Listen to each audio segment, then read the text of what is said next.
Let me tell you something before you go. Whenever people come see me live, I try to say something meaningful to people. You know, I'm in the laugh business.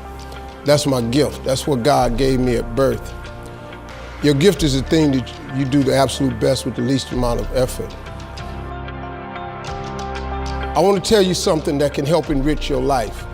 It's a sure sign from God that He ain't through with you because He wakes you up in the morning. When He's done, you won't wake up no more. But as long as you're waking up, that means He has something for you that He hasn't been able to give to you for whatever the reason. I'm going to help you get to that reason a little bit quicker. I want to tell you something that I learned that changed my life. I was reading a book one time that had a quote in there from Albert Einstein. And Albert Einstein said, "Imagination is everything. It's the preview to life's coming attractions." If you think about that, that's a really, really true statement. Because everything you see in this world came from somebody's imagination. Everything. Somebody was talking on the phone one day, on that wall phone, connected to the cord, and tried to walk, and it didn't go no further. And he wanted to just go outside and get something out the car. Somebody said, "You know what? I wish I could take this phone outside." Everybody in here got a cell phone. It was in somebody's imagination. Somebody imagined that. Somebody imagined everything. Somebody got tired of walking. Somebody got tired of driving cars. Somebody said, "We're gonna fly." You're not finna fly. Everybody in here done been on a plane. See, your imagination is the evidence of things not seen. You know why they call it the evidence of things not seen? Your imagination, you the only one can see it. You're the only one can see it. See, so all this stuff you've been imagining was not some hocus pocus. When you imagine stuff, it's actually God showing you a preview of a coming attraction He has for you. That's what your imagination is. Why do you keep imagining yourself with a second home? Because God wants you to have a second home. Why do you keep imagining yourself in a supervisory capacity on another job? Because God really wants you to have that. Why you keep dreaming of opening a business one day? That's because that's what God really got for you. And He put it in your imagination. The problem with your imagination, though, is you tell it to the wrong people. If you want to kill a big dream, tell it to a small-minded person. You can't, oh man. Think about this in your life. How many times have you had this really incredible idea and you took it to your family and your friends? You shared it with them and they shot it down. You know why they shot it down? Because they couldn't see it. Because God didn't put it in their imagination, He put it in yours. It was your evidence of things not seen. See, all this stuff you've been imagining, you ought to start working on it. Because that's what God really got for you. Your real life is in your imagination. I'm here to tell you that. You think I'm here by accident? I'm here because He put this in my imagination when I was 10. When I was 10, He showed me I was going to be on TV. That's all I ever wanted. The assignment when I was in the 6th grade was everybody write their name on a piece of paper and write what you want to be. You know what I wrote on my paper? I want to be on TV. Now, the problem I had, though, was I used to suffer with a serious stuttering problem. I couldn't talk outside my house. I stuttered for years.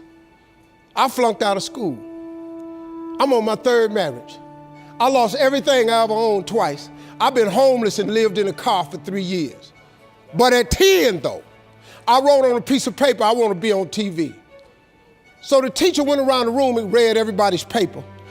Had you stand up when she called your name. And the only assignment was your name and what you want to be. Doctor, lawyer, dentist, basketball player, football player. I wrote I want to be on TV. She saved me for last.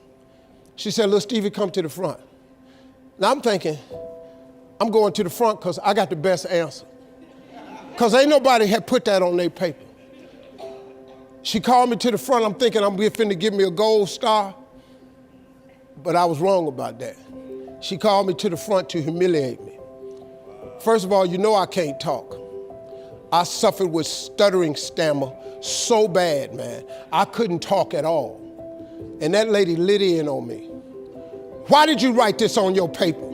Now I'm standing there, I can't talk. Who in this school ever been on TV? Who in your family ever been on TV? Who in this neighborhood ever been on TV? I'm crushing, man. I'm standing there dying. She said, look at you standing there.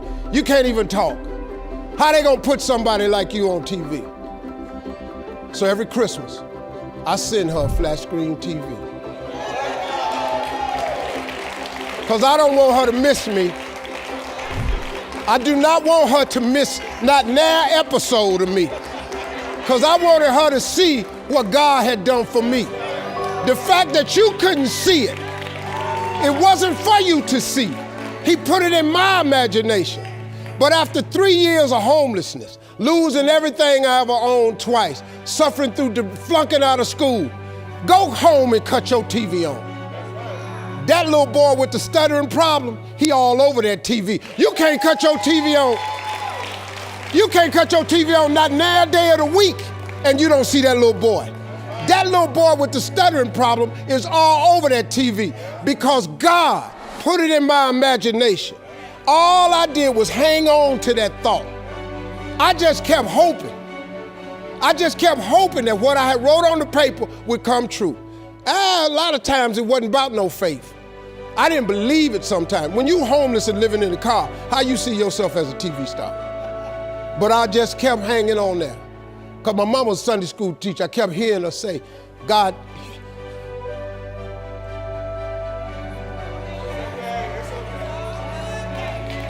God didn't bring you this far to leave you. God didn't bring you this far to leave you. Why do you think he keeps waking you up? Because he got more for you. He got way more for you. He got plans for you. But he needs your faith. He just needs you to call on him. He needs you to dust off your imagination and just go for it. You got to try. Quit waking up thinking you ain't got no say-so in your life. You have a choice in this matter. You can't stop what happened to you, but you can doggone sure do something about what happened to you. Life is 10% what happened to you, is 90% what you do about it. Somebody in your family gonna die. Somebody in here gonna get fired. Somebody here gonna get an eviction notice. Somebody gonna get laid off. Somebody company gonna close. That's life. Somebody you love gonna break up with you. That's life. But what you gonna do about it though? Since it's gonna happen anyway. Trust me, go home and ask God to open up your imagination and then pursue it with everything in you and watch what he do for you. Appreciate y'all.